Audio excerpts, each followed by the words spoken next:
Hi there, my name is Victor Hugo Marenco Buchholz. I'm a Colombian and Dutch citizen, and I'm just making the translation of the yesterday's speech of the President of Colombia, Gustavo Petro. And really, I'm very amazed that the Minister of Foreign Affairs of Colombia doesn't have such services in this regard. Okay, let's start on this question, and we are going to make some translation according with the verified speaking that is making Mr. Petro during his address to the Colombian nation yesterday. Just starting this way.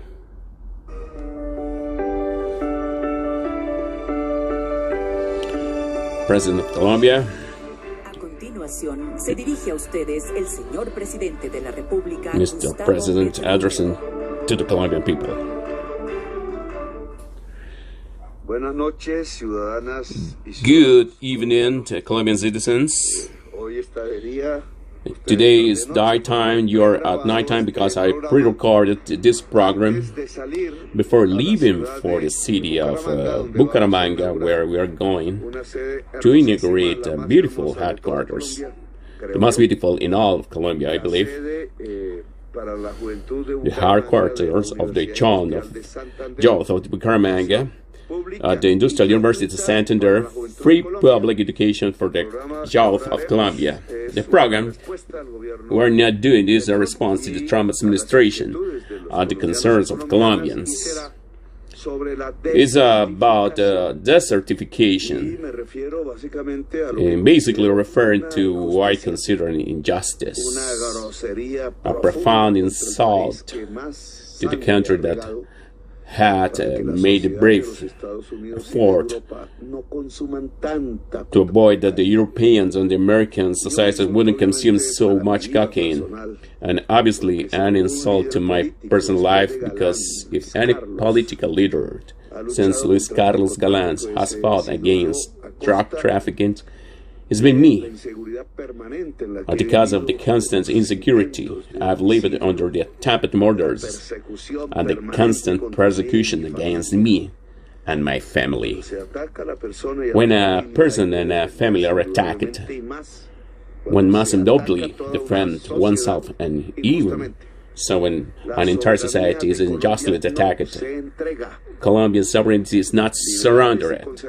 Liberals and conservatives will sign it as statement today. They surrendered that sovereignty before, when they sold Panama, when they handed over the Amazon rainforest, when they handed over the vast part of the Caribbean Sea. And we are not for that class. Here, not a single square centimeter of territorial sovereignty is lost, nor for invasions, for any Latin American country, not for my own way of thinking, which was nobly chosen by the majority and must be respected.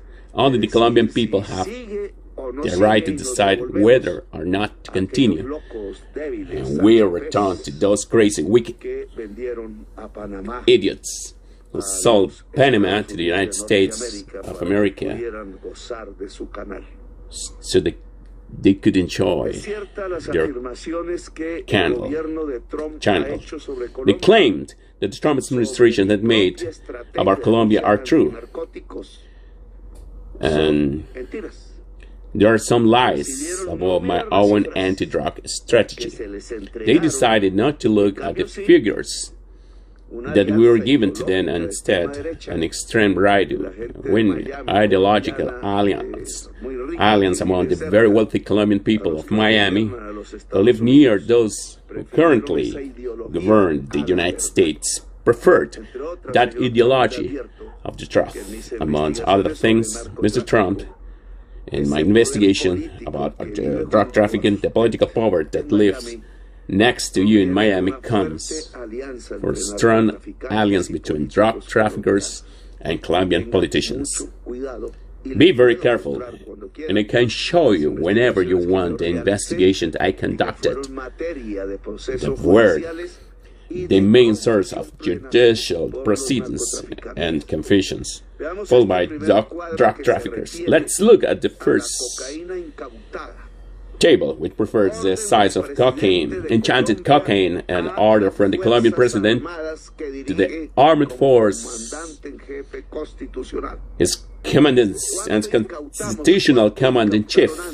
How much due to size? How much was sized before the order was not to burn down the peasants' houses?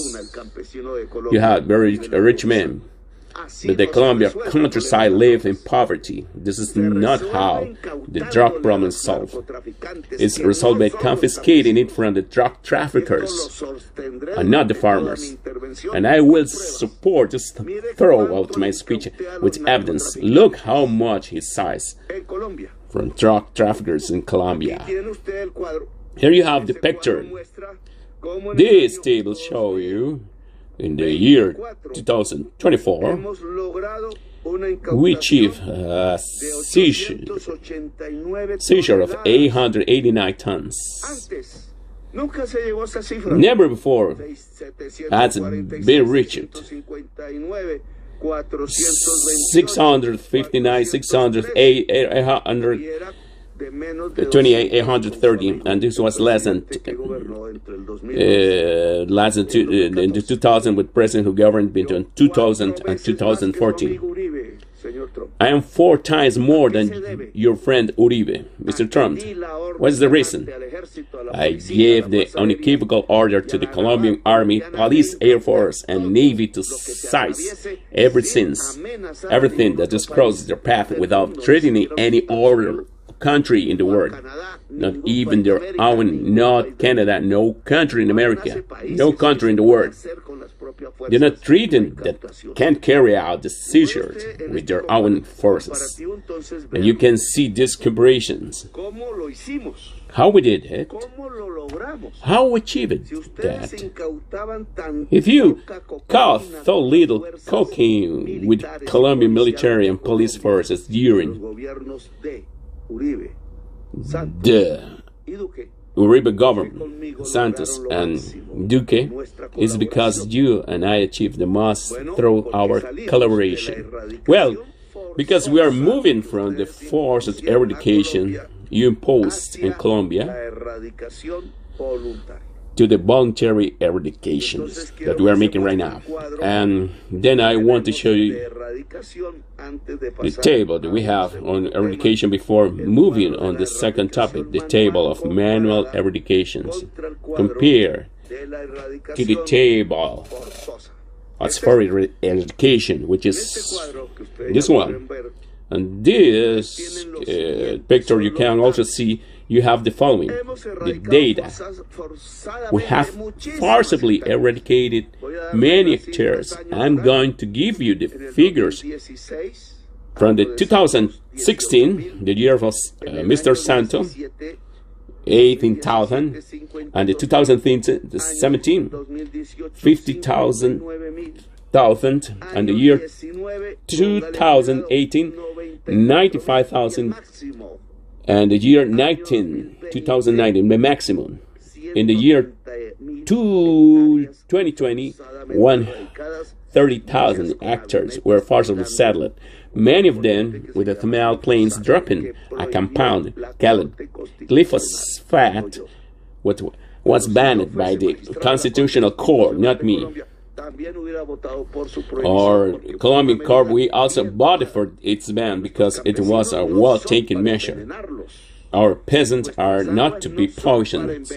Our waters are not to be poisoned. If a portion of America's society wants to be poisoned itself, whether with cocaine or fentanyl, the blame doesn't lie with the Colombian peasants, who shouldn't be poisoned by potions made in the United States. What about this 100,000 figure? You, with the constitutional government at the time belonging to Mr. Duque, forcibly eradicated, right? That big amount of hectares. Total coca leaf cultivation in Colombia has decreased. Anyone who thinks easy say yes, but in the same year that it was eradicated, coca leaves crops in Colombia only fell from 154,000 hectares to 132,000 hectares, which is a 70% decrease. What happened to them? Were forcibly settled there, only 9,000 fewer hectares.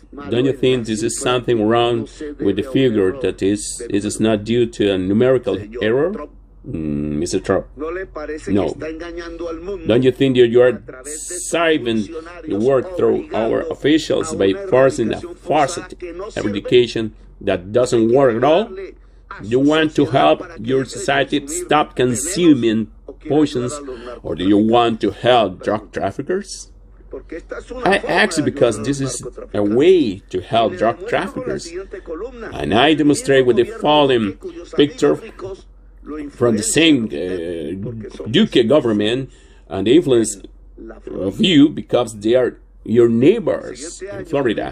The following year, 2021, the year of the COVID, my friend, the number of hectares planted with the coca leaves in Colombia increased 103,000, 43% more than the total planted in Colombia.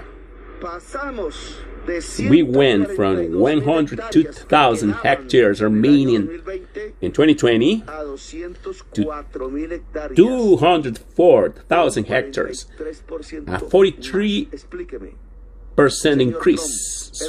Explain it to me, Mr. Trump. The United States government at the time desertified Colombia because the planted area grew by no less than 43%, nearly 68,000 hectares that year compared to the previous one. Right? That they had carried out the largest forest eradication in the history of Colombia, with 130,000 hectares eradicated. Did that forced eradication help at all? Or did you make a complete mistake with the Colombian government? Because you undoubtedly poured enormous amounts of poisons on the peasantry on our rivers, but instead of reducing the number of hectares, you increased it to 200,000, a 43% increase more. That is the year the mafia won. The year you, in the government of the United States, another political representative, and the Duque government forcibly eradicated much more than even before in Colombia. Numbers, Mr. Trump. Not any ideology, not extreme right-wing zitches. You agree with that? I agree with the numbers. And we can continue, because you have said that this is the current government, Colombian government, that is not cooperating, although it's congratulating my army, not yours. Congratulate my Air Force, my Navy, and my police who received orders and complied with the president-elect in Colombia and with his orders, which are absolutely wrong. Look what happens in 2022. I'm not the president yet. I make it to August and begin to see reality in October. The year of Duque president, coca leaf crops grow by 13%. And that gives a large amount. Here we are talking about 68,000 hectares that grew during that year, despite the fact that you eradicated 130,000, but only decreased by the 9,000 the previous year. Here, 68,000 hectares grew, and we reached the highest number of hectares in the history of Colombia. The last year of Duque and your friend, Mr. Trump. 230,000 hectares, with a previous growth of 43 in 2021 and 13% in 2022. When my government comes to power, and I can already talk about this figure, we will see what's happening in my government. We move on the crops already growing by 9%. It's not 43 anymore. It's not 30 anymore. It's 9% year 2023, and I add year 2024 3%. And I didn't eradicate it by force, but out of foolish obligation, because you believe then.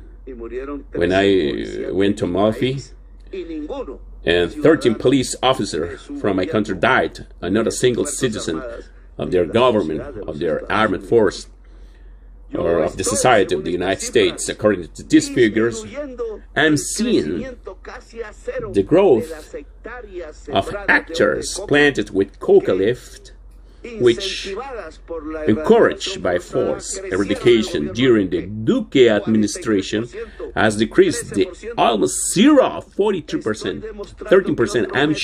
I'm demonstrating that another method is effective, and that's what this intervention is all about. While you are forcibly eradicating and forcing Colombia to forcibly eradicate, we have, for example, these cases that I'm going to show you.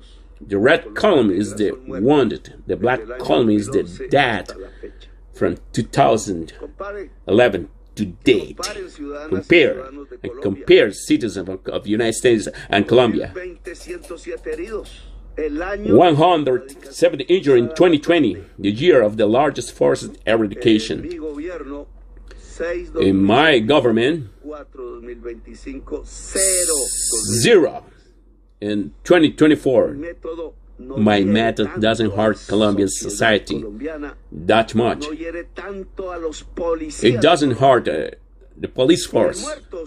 And in death, in the red column, you can see the history from 2012, 2015, and 2020, and compare it with the 3 years of my government, where there were no deaths in 2033, no deaths in 2024, and unfortunately 13 deaths in 2025 for agreeing to the request to the being forced eradication, which is a mistake, and I will not do it again. Forced eradication kills police officers in Colombia. This figure alone represents approximately more than 120 Colombian police officers killed. And these figures alone between 2011 and 2022, approximately 300 to 400 Colombian police officers were injured. None of you, no one of you. I don't have those figures, 10 injured and 13 deaths and 3 killed. Okay, don't just listen to the United States policy. Very inferior. Forced eradication versus voluntary eradication, which is what I do, result in far fewer deaths in the military and the national police than a voluntary eradication, which is the policy this government is pursuing. I'm going to demonstrate you, because I'm obligated to do it. But you, Mr. Trump, that voluntary eradication is more effective than the eradication by force. You want to obligate us, but only leave blood and poisons in Colombia. And let's look at this chart and these figures below, which I can demonstrate the numbers, what I'm saying. This is the eradication, manual eradication of coca leaf crops during the years 2015 to 2024, and in 2024 and 2025.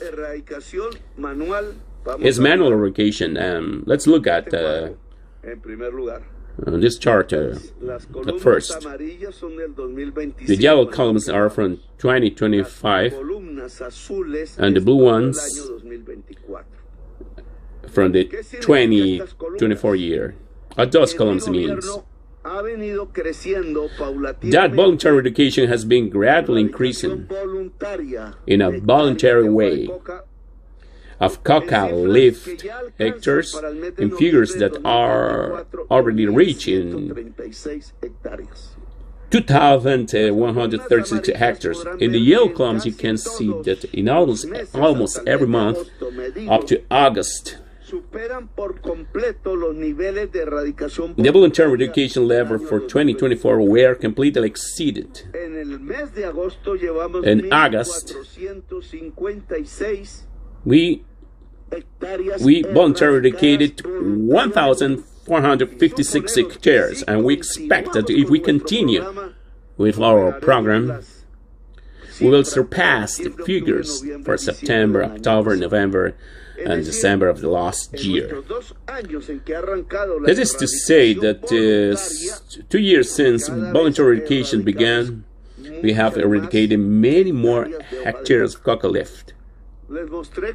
I showed you how far the eradication peaked in 2020, when 130,000 hectares were forcibly eradicated, and it doesn't produce any effects. On the contrary, it was when the growth of coca leaf crops skyrocketed in 2021 to date. But when I started with this column on eradication, there were 2 years of voluntary eradications from 2018 and 2019, also under the UK administration, with the implementation of the peace agreement with the FARC, with what's called a national plan for the substitution of illicit crops, and reached to 30,000 hectares. The Duke government made it up to 2021, 0. 2022, 0. And 2023, 0. Because we had to start redoing the program. My officials were delayed by 1, and we arrived in 2024 with a number of voluntary eradication areas that reached 2,711 hectares. Little, huh? But in 2025, we will reach 22,000 hectares, or 2,240 hectares. This means that between the two of us, we have eradicated 25,000 hectares.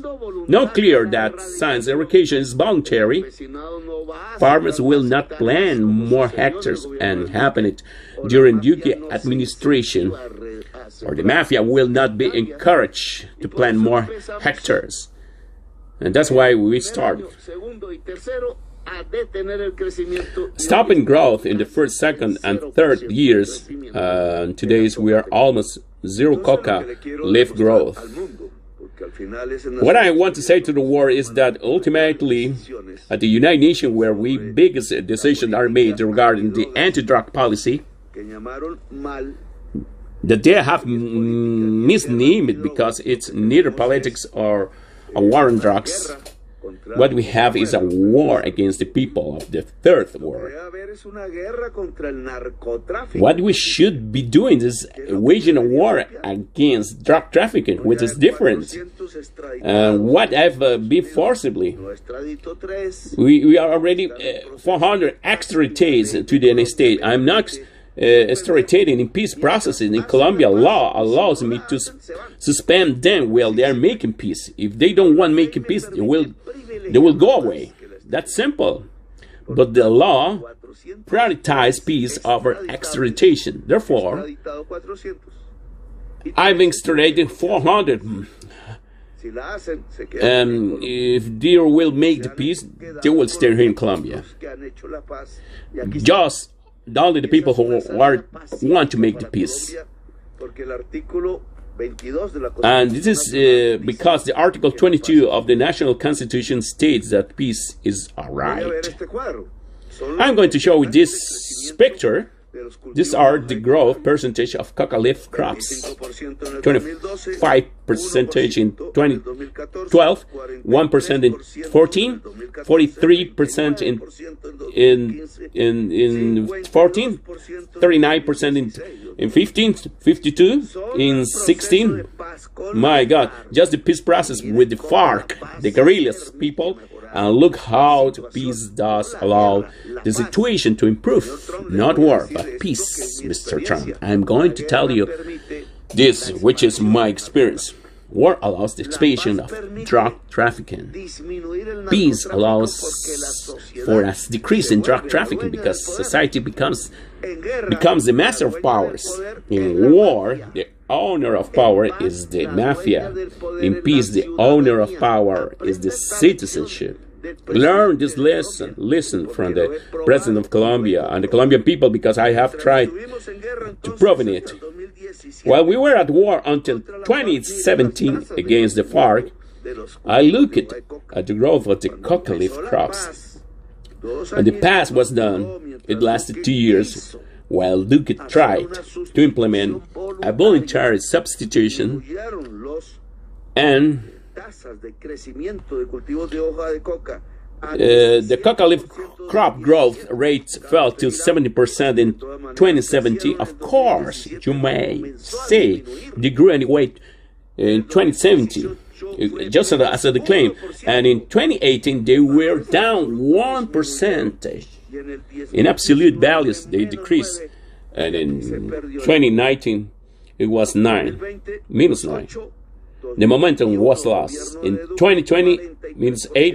In 2021, the government 43% is the main figure, and ended the voluntary crop substitution. We started once again. The number of areas in Colombia shot up again and happened before. We began through peace, through agreement, through fundamental agreements with the Colombian peasantry. To overcome this high percentage, the Duke left us. When we went to 10% in 2010, just 3% in 2024. Listen very carefully to these numbers. Is a quality spectrum or is a mistaken strategy in that part, because we're lowering the figure from 10 to 23 to only 3%. We are going to hand over the government to Colombia, not to you. In a situation where the volume of coca leaf crops in Colombia is decreasing based on the appropriate strategy, which is voluntary eradication with the support of the Colombian peasantry, which I invite to become a social movement that removes Colombia from the global drug trade.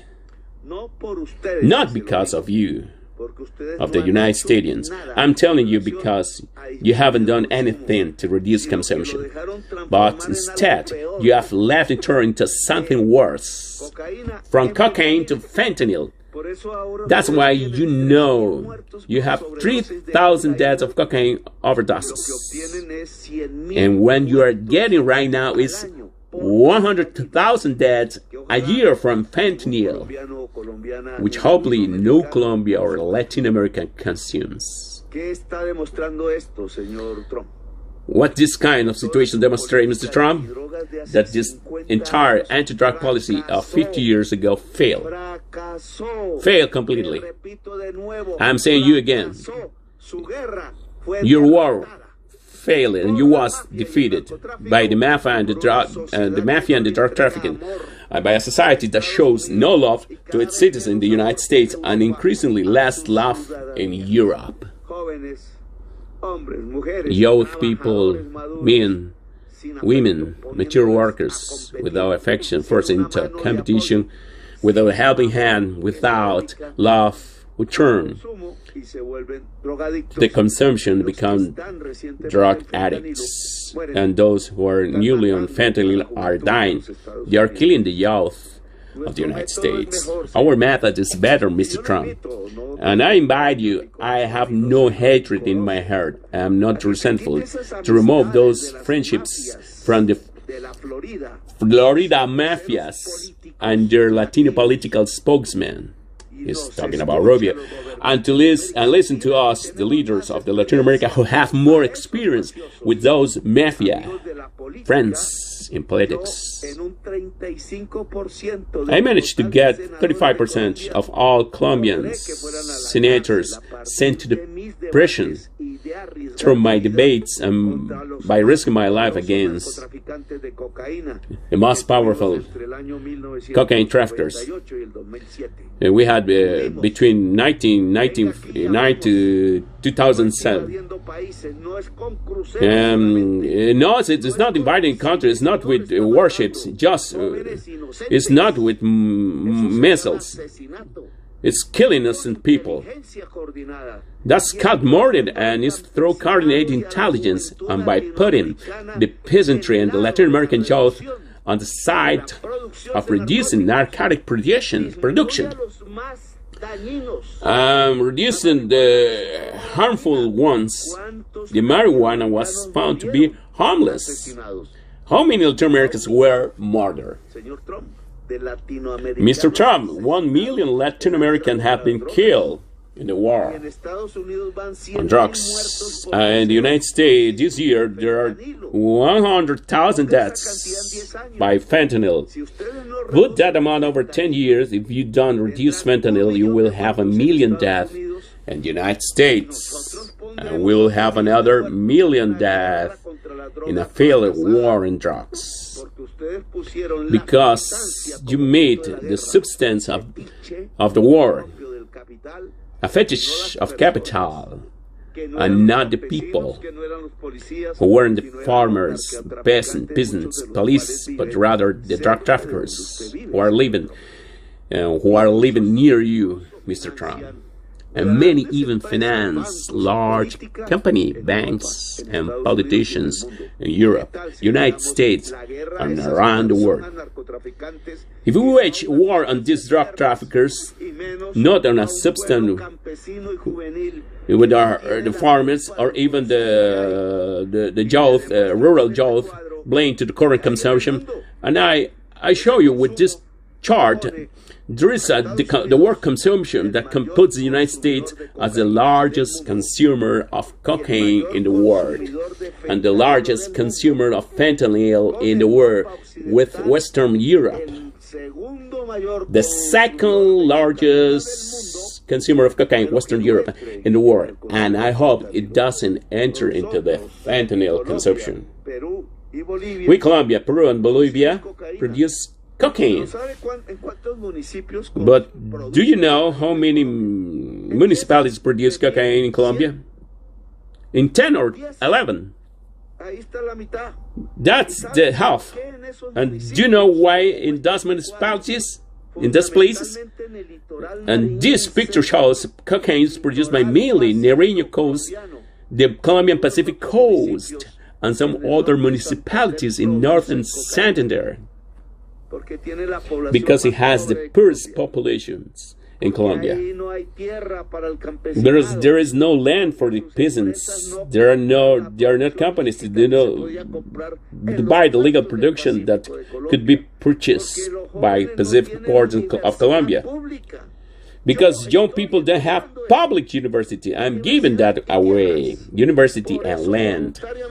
That's why farmers have already voluntarily registered nearly 22,000 hectares for crop substitution. And before the end of this year, we will have 30,000. Not as much as forced eradication. But we'll reduce coca production by 30,000 hectares. You couldn't. You made it grow and explode and fill the world market with cocaine, which the world market for cocaine is not longer. But the United States of America and Europe, well. And I invite him to correct your policy and drug against the drug traffickers. I invite Europe to do the same. And from South America, we can show you how to do it. It should be measured in prosperity of rural families in Colombia Peru, Bolivia, and another country. And the measure of terms is the growth of love in society in the United States and Europe. Change. Don't threaten me. I will wait you here. I don't accept invasion. I don't accept missiles. I don't accept assassination. I accept intelligence. Come here and speak intelligently. And we will welcome you and speak face to face with real figures, not lies.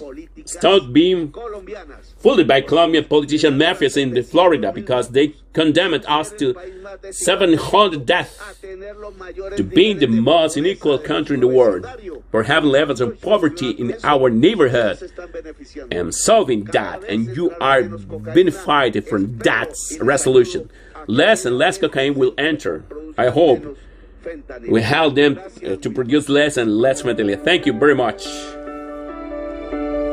Okay, this is the speech that was translated by me. Thank you for all, and you pardon me by the mistake that I made before.